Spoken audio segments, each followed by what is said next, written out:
श्री शिवाय नमस्तुभ्यं। जय महाकाल। कैसे हैं आप सब? उम्मीद करती हूँ आप सब बहुत ही अच्छे से होंगे। जैसे कि हम सबको मालूम है कि 12 फरवरी को है माघी पूर्णिमा।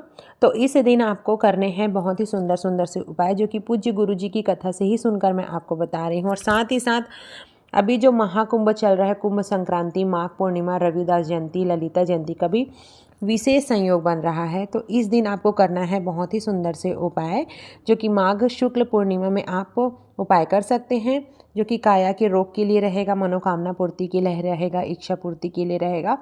और यदि आपके जीवन से बीमारियां दूर नहीं हो रही है तो उसके लिए भी उपाय आप कर सकते हैं। इस उपाय को आप प्रदोष काल में करें तो और भी बेहतर होगा, क्योंकि ऐसा बोला जाता है ना कि चंद्र की रोशनी आने के बाद यदि हम कोई उपाय करते हैं या महादेव के ऊपर एक लोटा भी जल अगर हम अर्पित कर लेते हैं चंद्रेश्वर महादेव या चंद्रमौली महादेव के नाम से, तो आपकी ज़िंदगी में जितने दुख हैं, तकलीफ़ है, बीमारी से रिलेटेड, वो दूर हो जाती हैं।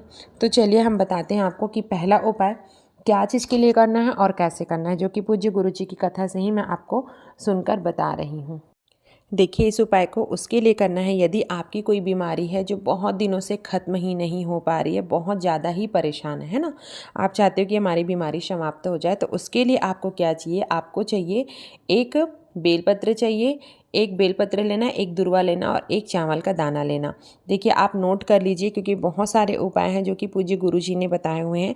तो एक बेलपत्र, एक चावल का दाना और एक दुर्वा आपको क्या करना है? देखिए, ये जो जहाँ से जलाधारी से जो जल बहता है, तो जो सबसे लास्ट वाला होता है स्थान है ना, जहाँ से पानी नीचे की ओर बहता है। देखिए, मैं आपको स्क्रीन के माध्यम से दिखा रही हूँ, तो आप देख के सुनिएगा ज़रूर।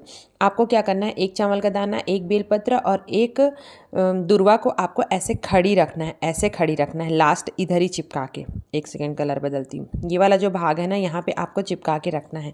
जब आप बेलपत्री और दुर्वा रखें ना, तो डंडी होना चाहिए नीचे की ओर, और चावल को ऐसे दबा के रखने रहना अपने उंगलियों से। आप अपनी कामना बाबा से कहना कि हम बहुत ज़्यादा परेशान हैं। यहाँ पे आपको सोमेश्वर महादेव का स्मरण करना है। कौन सा? सोमेश्वर महादेव का स्मरण करते हुए बाबा से प्रार्थना करना कि बाबा, हमारी यह बीमारी ठीक नहीं हो रही है, हम बहुत ज़्यादा परेशान हैं। ऐसे करके अपना नाम या गोत्र बोल लेना, और आपको यहीं पर जहाँ से जल बहता है वहीं पर बेलपत्री, दुर्वा और चावल के दाने को चिपका के रखे रहना है अपनी उंगली से, प्रार्थना करते तक।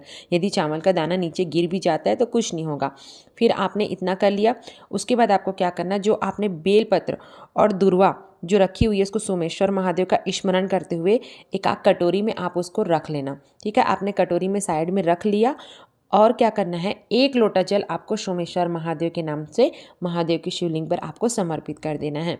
और आपने जो एक बेलपत्र, एक दुर्वा रखा है, उसको आपको घर ले आना है। सबसे पहले जिस दिन आओगे पूजा करके, शाम को प्रदोष काल में या रात्रि में जब भी हो, तो सबसे पहले आपको दुर्वा को खा लेना है, चबा चबा के, सोमेश्वर महादेव का स्मरण करते हुए। उसके बाद दूसरा दिन सुबह आपको, जो आपके पास एक बेलपत्र बचा है, उसको आप खा लेना। यदि आप एक बेलपत्र पूरा नहीं खा सकते हैं तो उसे गोली बना के, मतलब बेलपत्र की पत्तों को सुखा के गोली बना के आप खा लीजिएगा। आपकी जितनी भी पुरानी बीमारी है ना, वो धीरे धीरे खत्म होने लगेगी। बस आपको सोमेश्वर महादेव का स्मरण करते जाना है। अब बढ़ते हैं अगले उपाय की ओर, जो कि पूज्य गुरु जी की कथा से ही मैंने सुना है। देखिए, जब जब पूर्णिमा आता है, यदि आप चाहते हो कि आपके घर में पूर्ण लक्ष्मी का वास हो, है ना। आज के समय में लक्ष्मी कौन नहीं चाहता? सब कोई चाहता है, क्योंकि घर में धन है तो सब कुछ है। तो पूर्ण लक्ष्मी का वास हो, तो उसके लिए गुरु जी ने बताया है, एक सफ़ेद पुष्प लेना है और एक कलश जल लेना है। आपको क्या करना है? चाहे आप इसको सुबह भी कर सकते हैं, चाहे आप इसको शाम को भी कर सकते हैं। देखिए, शिव जी को प्रदोष काल का समय अत्यधिक प्रिय होता है, और पूर्णिमा की पूजा तो मैं बोलती हूँ प्रदोष काल में ही आप किया कीजिए। तो आपके पास जो सफ़ेद फूल है, कोई भी सफ़ेद पुष्प ले लेना, केतकी को छोड़ के। महादेव की शिवलिंग के ऊपर आपको माता लक्ष्मी का, नारायण का स्मरण करते हुए एक सफ़ेद पुष्प समर्पित करना है।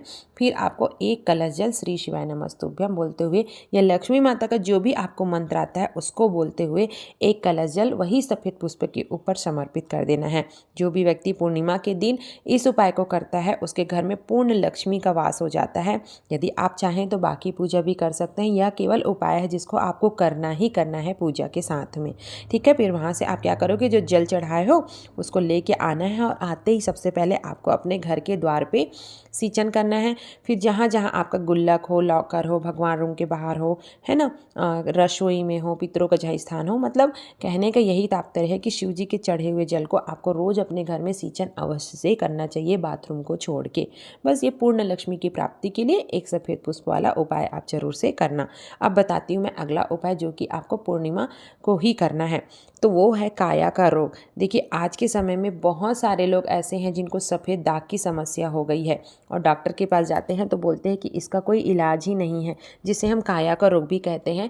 या आपके स्किन में जो भी प्रॉब्लम्स है तो पूज्य गुरु जी ने बताया है कि केवल और केवल इसको पूर्णिमा के दिन किया जाता है। तो देखिए पूर्णिमा 12 फरवरी को है, तो आप क्या करना, आपके घर में जो दूध देने वाले आते हैं जिसके घर में गाय है, गाय मतलब कि देशी गाय है ना, उनको बस यही बोल देना भैया हमको थोड़ा सा दूध चाहिए। तो दूध भी कैसा चाहिए, जैसे क्या होता है जब गाय अपने बछड़े को दूध पिला रही होती है तो बछड़े के मुंह से ना फेन निकलता है।